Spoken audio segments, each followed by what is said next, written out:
Fala pessoal, beleza? Bom dia, boa tarde, boa noite. Hoje a gente vai estar tratando do tema probabilidade, que é uma consequência natural de tudo que a gente viu até agora no curso, que por sua vez vai prepará-los para vocês estudarem inferência estatística, que é o prelúdio de econometria que vocês vão ver mais à frente no curso de economia. Na nossa primeira parte da disciplina, a gente viu que a análise de um conjunto de dados por meio de técnicas numéricas e gráficas permite que a gente tenha uma boa ideia da distribuição desse conjunto específico. E, em particular, a distribuição de frequências por meio da tabela de frequências que a gente aprendeu a construir é um instrumento importante para que a gente consiga avaliar a variabilidade das observações de um fenômeno aleatório qualquer.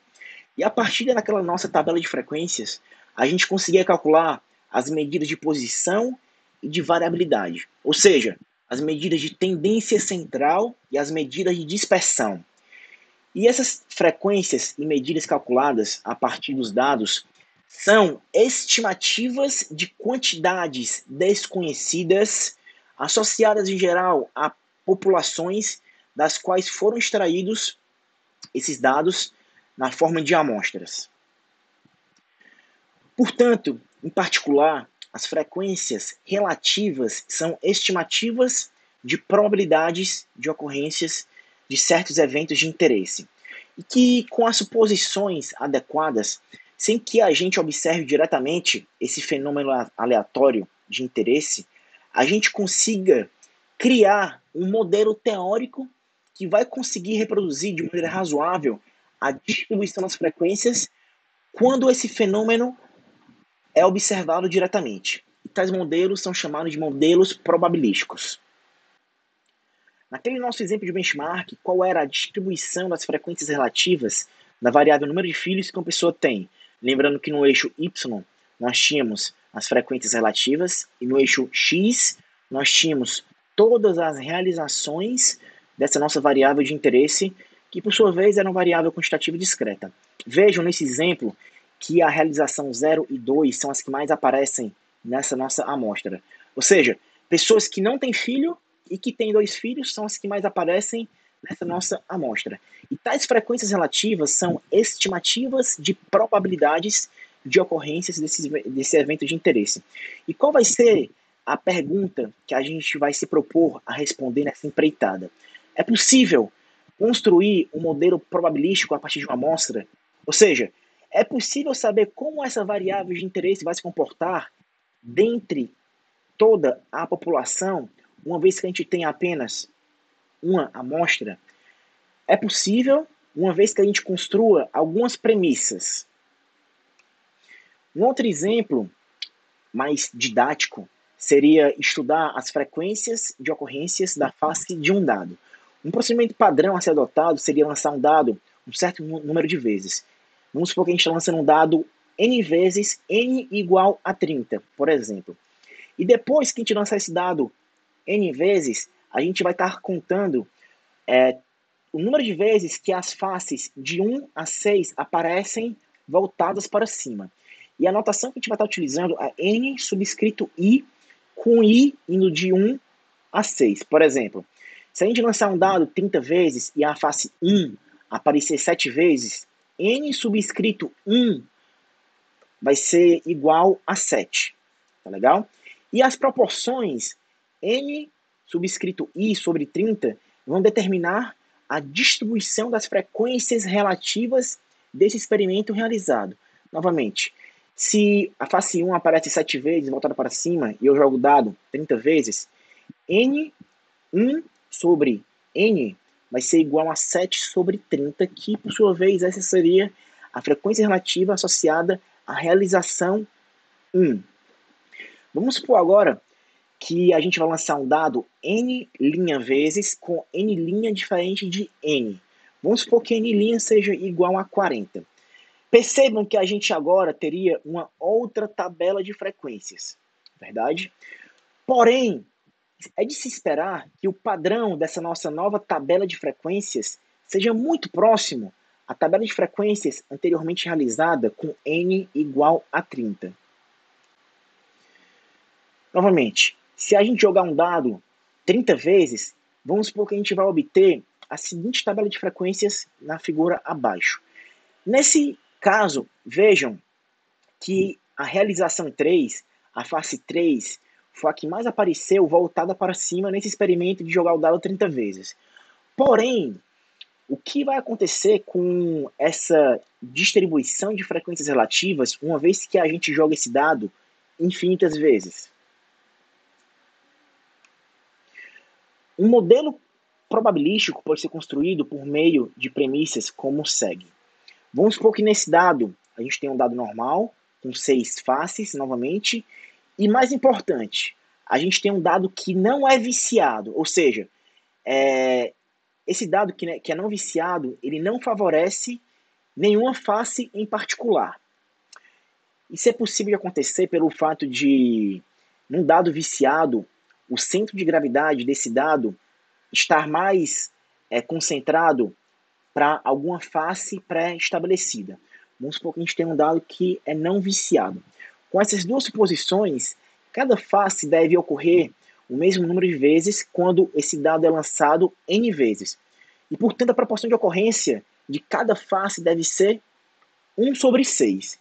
E, nessas condições, o modelo teórico ou probabilístico para esse experimento é dado nessa tabela. Ou seja, o que foi que a gente acabou de fazer? A gente precisou lançar esse dado infinitas vezes para a gente saber como que vai se comportar essas frequências relativas para esse experimento? Não.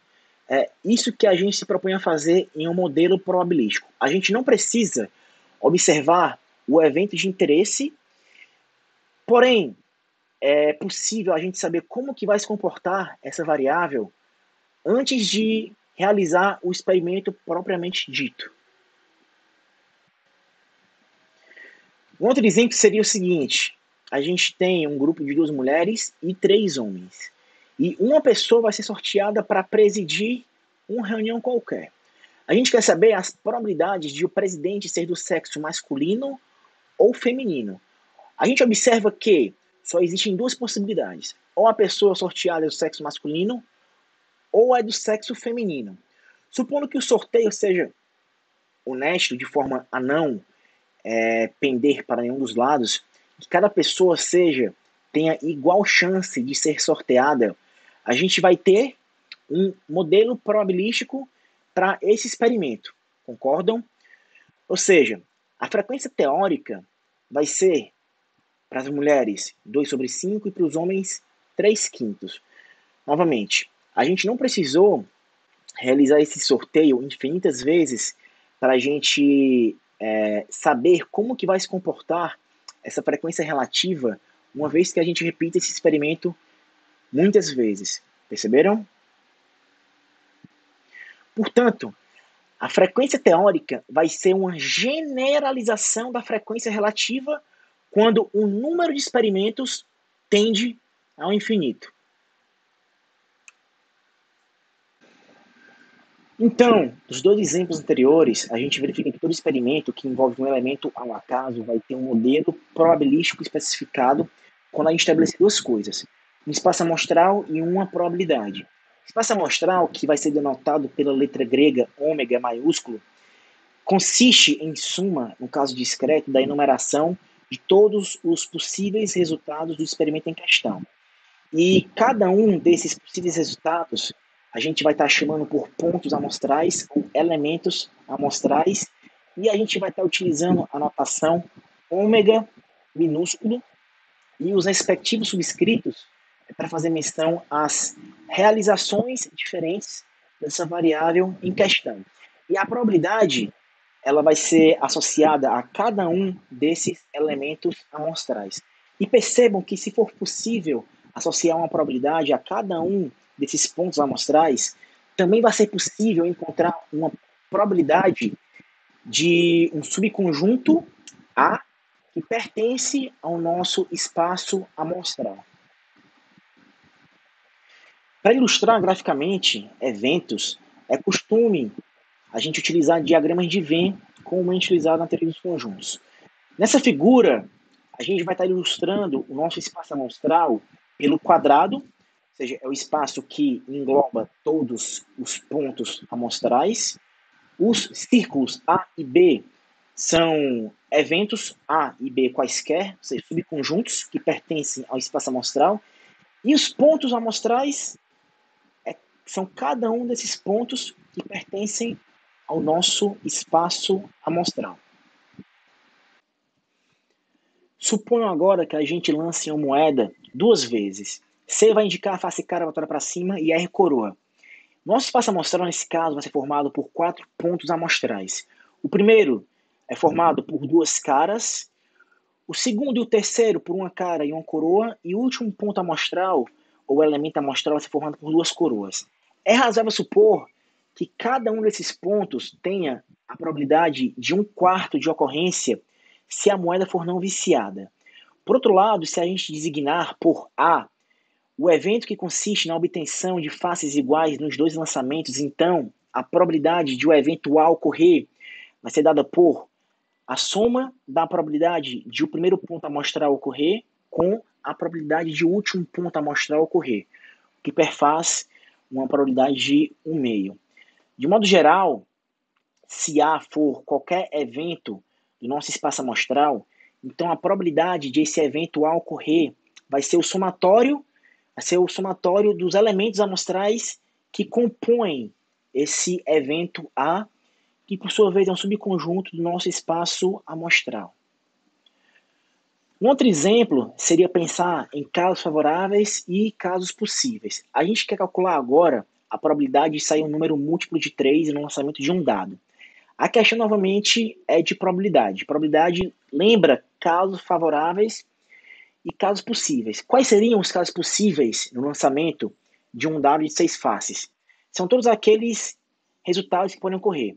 Nosso exemplo são as faces de 1 a 6, 6 casos possíveis. E os casos favoráveis são todos aqueles casos que a gente está interessado em obter. No nosso caso, o número 3 e o número 6 seriam os nossos casos favoráveis. A probabilidade vai ser obtida dividindo o número de casos favoráveis pelo número de casos possíveis. A gente tem 2 casos favoráveis, 3 e 6, e 6 casos possíveis, de 1 a 6. Portanto, probabilidade de no lançamento de um dado de 6 faces a gente obter um número múltiplo de 3 é igual a 1/3. E repetindo, espaço amostral vai ser o conjunto de todos os resultados possíveis. A gente chama evento a qualquer subconjunto do espaço amostral. E no caso acima, a gente estava interessado nos resultados que são múltiplos de 3 apenas. Esses eram os nossos casos favoráveis. E a esse resultado em particular, sair múltiplo de 3, a gente chama de evento, que é um subconjunto do nosso espaço amostral. Portanto, a nossa probabilidade, a gente pode defini-la também por casos favoráveis dividido por casos possíveis. E percebam que a probabilidade só pode ser definida dessa forma se todos os elementos do evento tiverem a mesma chance de ocorrer. Ou seja, o dado tem que ser honesto, de forma a que seja possível a gente estabelecer a probabilidade dessa forma. Nesse exemplo agora, a gente tem uma fábrica que produz um determinado artigo. Da sua linha de produção são retirados 3 artigos diferentes de forma aleatória e são classificados como bom ou defeituoso. Um espaço amostral para esse experimento é composto por 8 pontos amostrais. Um ponto amostral é composto por 3 artigos bons, outros 3 pontos amostrais são compostos por 2 artigos bons e um defeituoso, outros 3 pontos amostrais são compostos por 2 artigos defeituosos e um bom, e um único ponto amostral é composto por 3 artigos defeituosos. Se o conjunto A designar um evento que consiste em obter 2 artigos defeituosos, então o nosso conjunto A é formado por 3 elementos amostrais que, por sua vez, também estão contidos no nosso espaço amostral original. Ou seja, o conjunto A, o evento A, vai ser um subconjunto do nosso espaço amostral. E qual seria a probabilidade de o evento A ocorrer? número de casos possíveis, número de casos favoráveis sobre número de casos possíveis. No caso, 3/8. Faz sentido?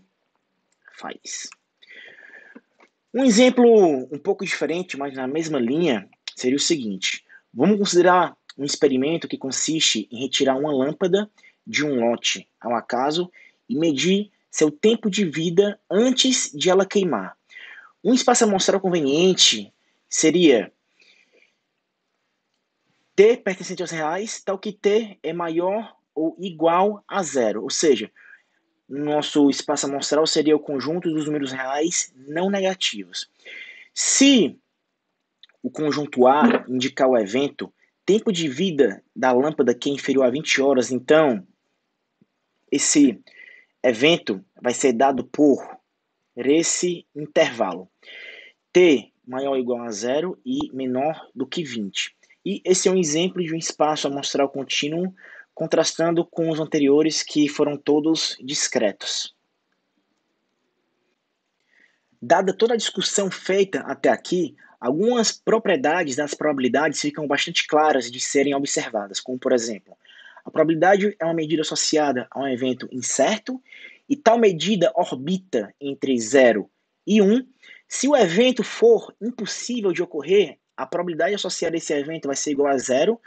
Porém, se o evento acontece, com certeza a probabilidade vai ser igual à unidade.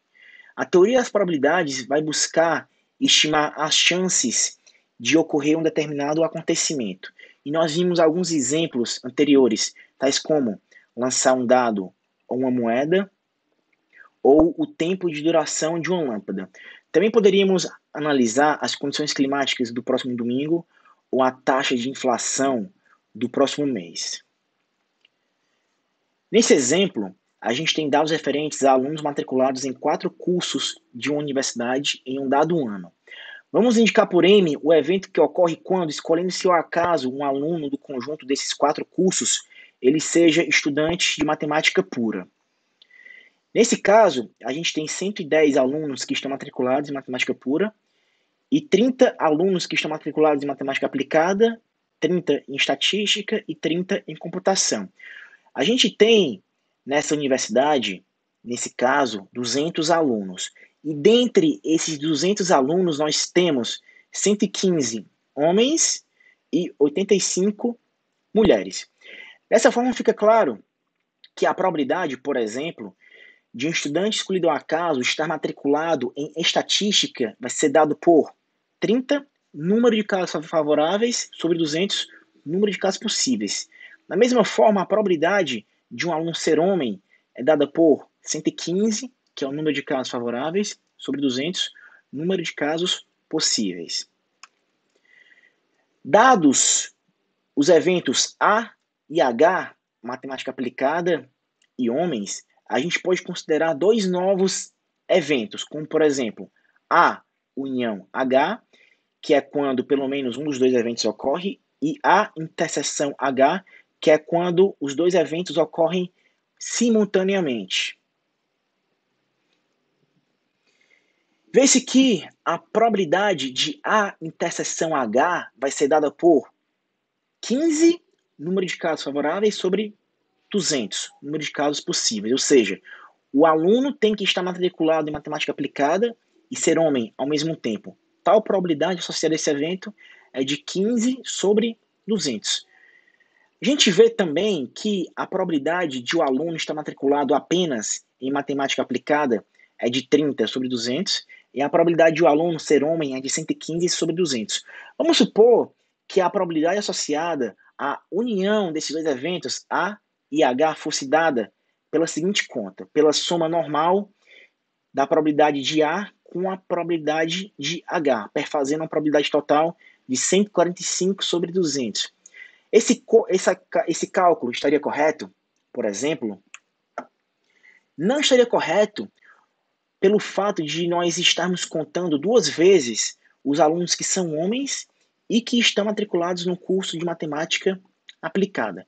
Portanto, a resposta seria que a probabilidade de A união H vai ser dada pela soma dessas 2 probabilidades diminuindo a probabilidade de interseção entre esses dois eventos.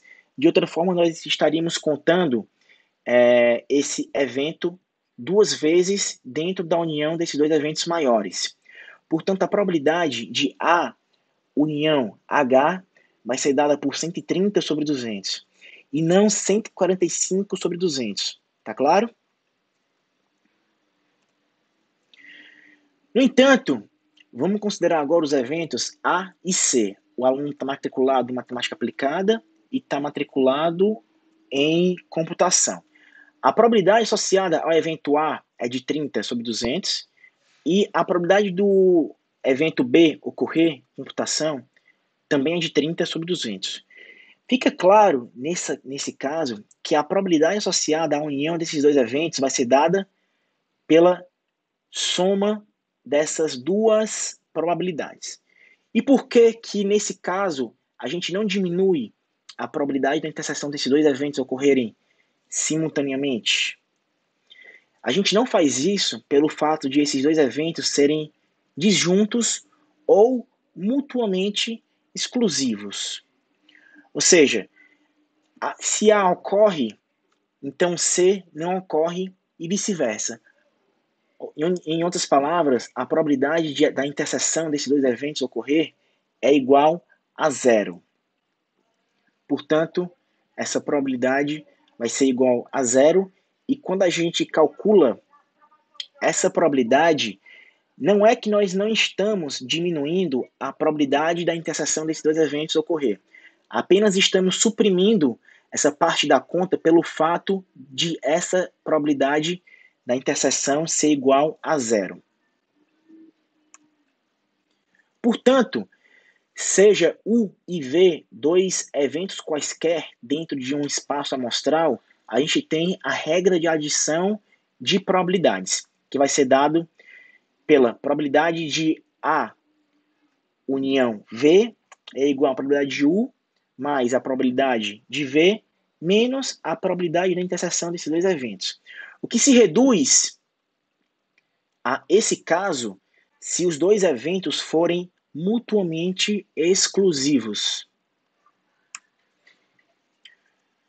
Vamos supor agora que a gente está interessado apenas em saber qual curso os indivíduos fazem.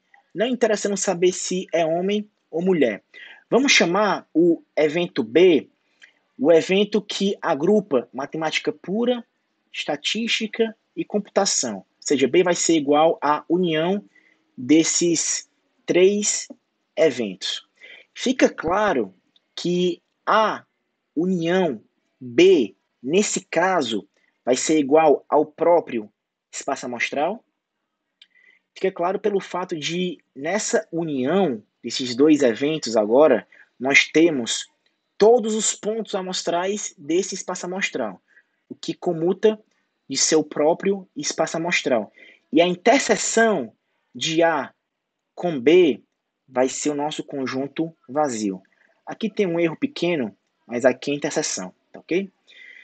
Então a gente diz que A e B são dois eventos complementares, pois a probabilidade de A é igual a 30 sobre 200 e a probabilidade de B vai ser igual a 170 sobre 200.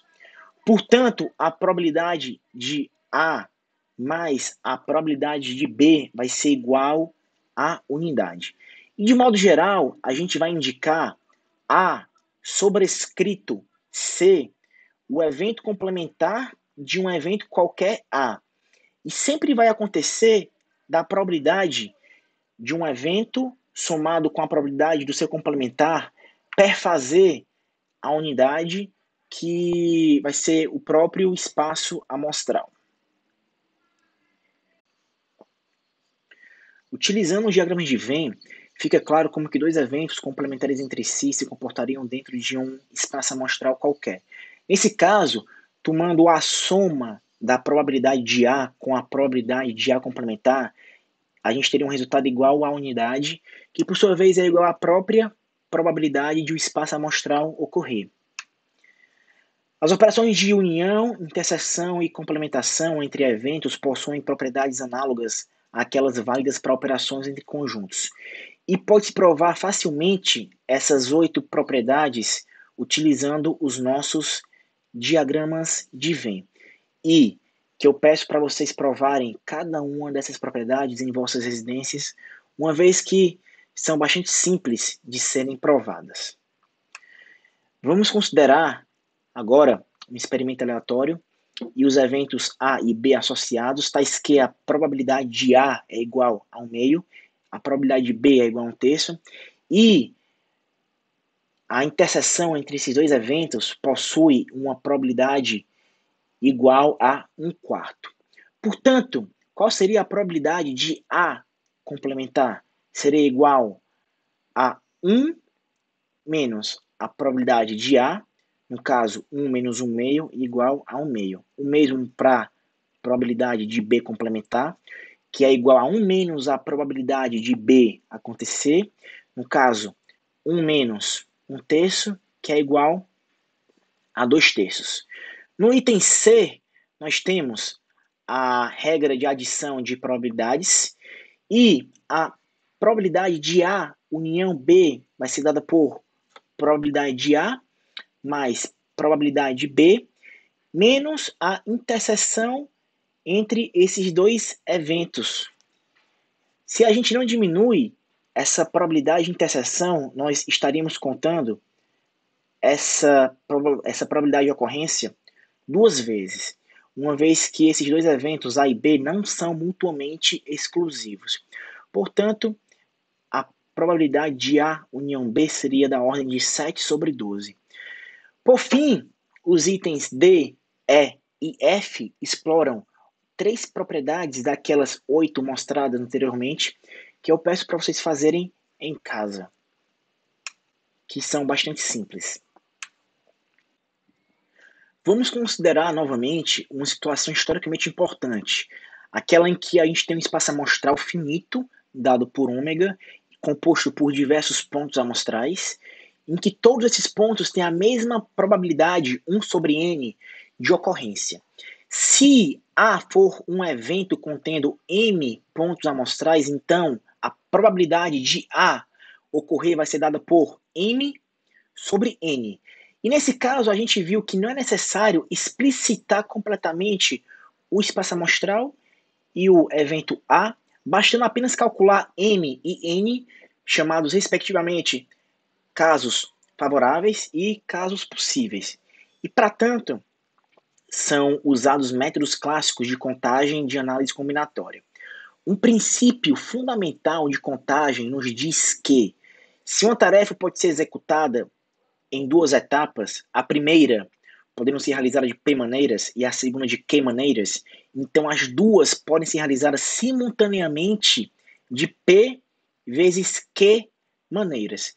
Esse é o chamado princípio multiplicativo, que vai ser bastante utilizado no nosso estudo de probabilidade.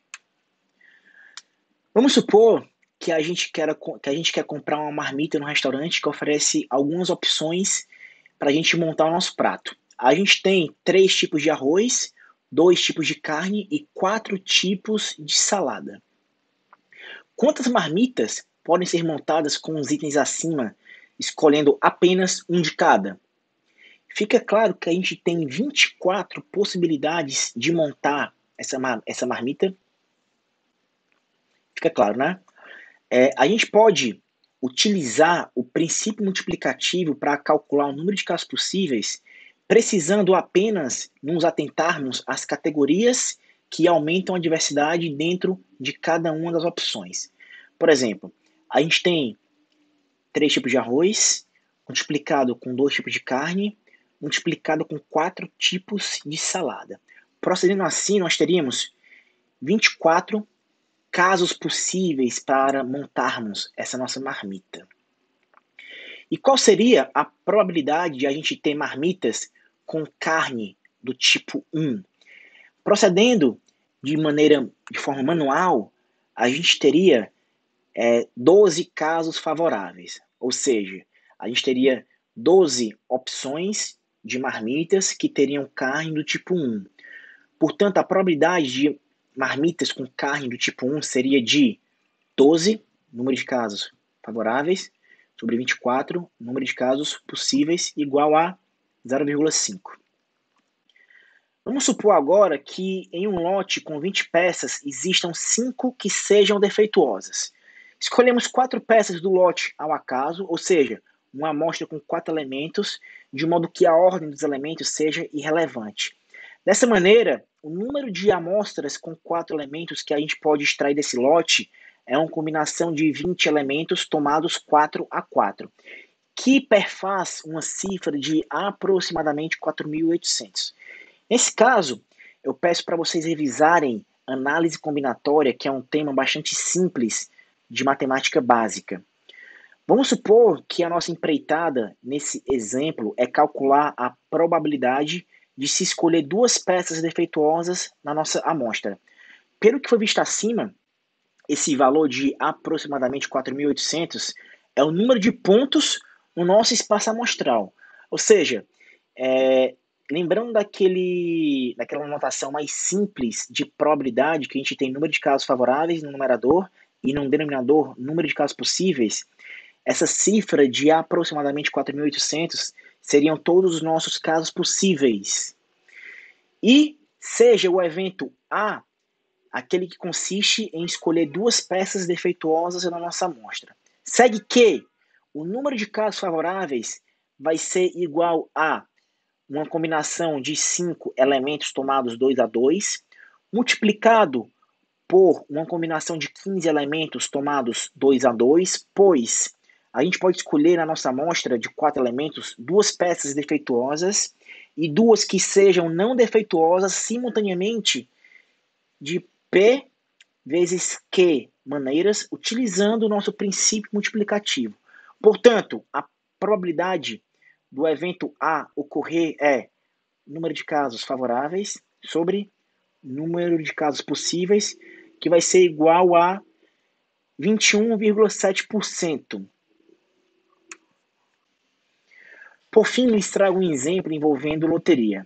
O jogo da Mega Sena consiste em escolher 6 dezenas dentre as 60 dezenas de 1 até 60. O jogador pode marcar num cartão de 6 até no máximo 15 dezenas. E os custos em reais, provavelmente defasados, de cada jogo estão relacionados abaixo. Vejam que um jogo com 6 números vale R$ 3,50, mas um jogo com 7 números já vale R$ 24,50. Notem que um jogo com 15 números marcados já vale mais de R$ 17.000. Todo jogo na Mega Sena é sempre um número sorteado que é composto por 6 dezenas. Quantos casos possíveis nós temos dentre essas 60 dezenas? A gente teria uma combinação de 60 tomados 6 a 6, o que equivale a aproximadamente 50 milhões de possibilidades.